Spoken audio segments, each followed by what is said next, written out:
नमस्कार बच्चों, jewel academy इस YouTube चैनल में आप सभी बच्चों का बहुत बहुत स्वागत है। बच्चों, आज के इस वीडियो में मैं आपको बहुत ही महत्वपूर्ण विषय के बारे में बताने जा रही हूँ। आप स्क्रीन पर देख सकते हो। विषय है निबंध लेखन। इसको हम इंग्लिश में बोलते हैं एसे राइटिंग। इस वीडियो में हम निबंध कैसे लिखते हैं, निबंध लिखते समय किन बातों का ध्यान रखना चाहिए जिसकी वजह से हमारा निबंध बहुत अच्छे से लिखा जाए। और हम इस वीडियो में एक ऐसे भी देखेंगे, निबंध देखेंगे, उसका नाम है क्रिसमस। चलो तो हम देखेंगे सबसे पहले निबंध लिखते समय किन बातों का ध्यान रखना चाहिए। परीक्षा में निबंध लेखन 5 मार्क्स के लिए आता है। अगर आपको 5 मार्क्स पूरे के पूरे चाहिए तो आपको निबंध लिखते समय कुछ बातों का ध्यान रखना चाहिए। वो कौन सी बातें हैं हम देखेंगे। आप स्क्रीन पर देख सकते हो, लगभग 7 बातें हैं। सबसे पहली बात है कि निबंध 3 अंगों में बांटा जा सकता है। पहला अंग होता है उसका प्रस्तावना, दूसरा विषय का विस्तार और तीसरा होता है परिणाम या उपसंहार। इसे प्रारंभ, मध्य व अंत इन तीनों अंगों में भी बांटा जा सकता है। दूसरी बात होती है निबंध की सफलता सब कुछ उसके प्रस्तावना यानी इंट्रोडक्शन पर निर्भर होती है और उसका अंत कैसा है, निबंध का अंत कैसा है, उससे भी निबंध अच्छे से अट्रैक्टिव होता है। तीसरी बात है निबंध के वाक्य सरल व स्पष्ट होने चाहिए। चौथी बात है निबंध में उचित विराम चिन्ह का प्रयोग होना चाहिए।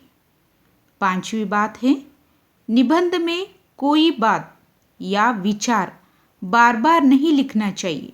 जैसे कि बहुत सारे बच्चे लिखते हैं एक ही सेंटेंस 2 बार 3 बार ऐसे में, वैसे नहीं लिखना चाहिए। 6 नंबर की बात है निबंध की लिखावट स्वच्छ और सुंदर होनी चाहिए। यानी जब आप निबंध लिखते हो तब आपकी जो हैंड राइटिंग है वो बहुत अच्छी होनी चाहिए और नीट एंड क्लीन सेंटेंसेस होने चाहिए। 7 नंबर की बात है निबंध लेखन पूर्ण होने पर उसे एक बार अवश्य पढ़ लेना चाहिए। सबसे इम्पॉर्टेंट बात कि आप जब पूरा का पूरा निबंध लिखते हो तो एक बार उस निबंध को चेक करो। चेक इसलिए किया जाता है ताकि लिखते समय कहीं आपने 1 या 2 सेंटेंस गलत ना लिख लिए हो, या स्पेलिंग भी चेक करना चाहिए आपको, तभी जाकर आपका ऐसे बहुत अच्छे से होगा और परीक्षा में आपको आउट ऑफ मार्क्स निबंध लेखन में मिलेंगे। बच्चों, अभी हम एक निबंध देखेंगे। आप स्क्रीन पर देख सकते हो। उस निबंध का नाम है क्रिसमस। बच्चों, यहाँ पे आप याद रखो, आपको परीक्षा में 2 से 3 टॉपिक दिए जाते हैं। उनमें से आपको एक टॉपिक सिलेक्ट करना होता है और उसको मैंने जिस तरह से क्रिसमस मिडल में लिखा है टॉपिक का नाम, वैसे ही आपको उस टॉपिक को जो आपने सिलेक्ट किया है उस टॉपिक को उसका नाम आपको मिडल में लिखना होता है। टॉपिक का नाम लिखने के बाद एक लाइन छोड़कर हमें स्टार्ट करना है। सबसे पहले हम प्रस्तावना देखेंगे, इंट्रोडक्शन। हमारे भारत देश में बहुत सारे त्यौहार बहुत धूमधाम से मनाए जाते हैं। उसी त्यौहार में एक महत्वपूर्ण त्यौहार है क्रिसमस का त्यौहार। क्रिसमस का त्यौहार ईसाई धर्म का प्रमुख त्यौहार है। इस दिन ईसाइयों के मसीहा ईसा मसीह यानी जीसस क्राइस्ट का जन्म हुआ था। हर वर्ष क्रिसमस 25 दिसंबर को बड़ी धूमधाम से मनाया जाता है। यीशु का अर्थ होता है मुक्तिदाता। अभी हम दूसरा पैराग्राफ देखेंगे।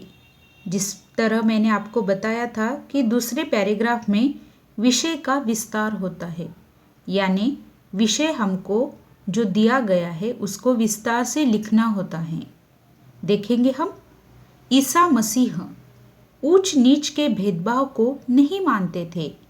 अंततः क्रिसमस का पावन पर्व भी किसी एक का पर्व नहीं है, वह सभी का पर्व है जो उनके समर्थक है तथा उन पर आस्था रखते हैं।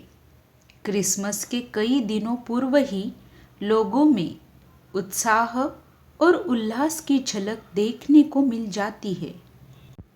इस पावन दिन के अवसर पर सभी अपने घरों को नाना प्रकार के पुष्पों से, झालरों से और तस्वीरों से सजाते हैं। बाजार व दुकानों में चहल पहल देखने को मिलती है। इस दिन केक का बहुत महत्व होता है। ईसाई लोग अपने घर में तरह तरह के केक बनाते हैं। इस दिन सभी स्कूल, कॉलेज, विश्वविद्यालय, कार्यालय आदि बंद रहते हैं। इस त्योहार पर क्रिसमस ट्री सजाने का विशेष महत्व है। परिवार के सभी सदस्य इस दिन क्रिसमस ट्री के चारों ओर एकत्रित होते हैं। सभी मिलकर प्रभु ईसा मसीह का स्तुतिगान तथा प्रार्थना करते हैं, जो कि रात 12 बजे तक चलती है। ठीक 12 बजे लोग अपने रिश्तेदारों, अपने दोस्तों आदि को क्रिसमस की बधाई देने लगते हैं। क्रिसमस के दिन सांता क्लॉज बच्चों को चॉकलेट और गिफ्ट देते हैं। अब हम लास्ट पैराग्राफ में देखेंगे, जिसमें आपको पूरा सारांश लिखना होता है। क्रिसमस के दिन सभी ईसाई चर्च में जाते हैं और वहाँ पर जीसस की प्रार्थना करते हैं। प्रार्थना करते समय प्रभु के सामने अपनी गलतियों के लिए माफ़ी मांगते हैं। इस तरह से क्रिसमस का त्यौहार पूरे विश्व में उल्लास और आनंद से मनाया जाता है। बच्चों, तो ये हुआ क्रिसमस पर निबंध है। मैं आशा करती हूँ आपको ये निबंध समझ में आया होगा। अगर आप अच्छी तरह से किन बातों का ध्यान रखना चाहिए इनको आप समझ लोगे तो मैं आपको बताती हूँ, आपको परीक्षा में बहुत अच्छे से निबंध लेखन में मार्क्स मिलेंगे। अगर आपको ऐसे ही अच्छे वीडियो चाहिए तो आप मेरे चैनल को सब्सक्राइब कीजिए, लाइक कीजिए और शेयर कीजिए। धन्यवाद।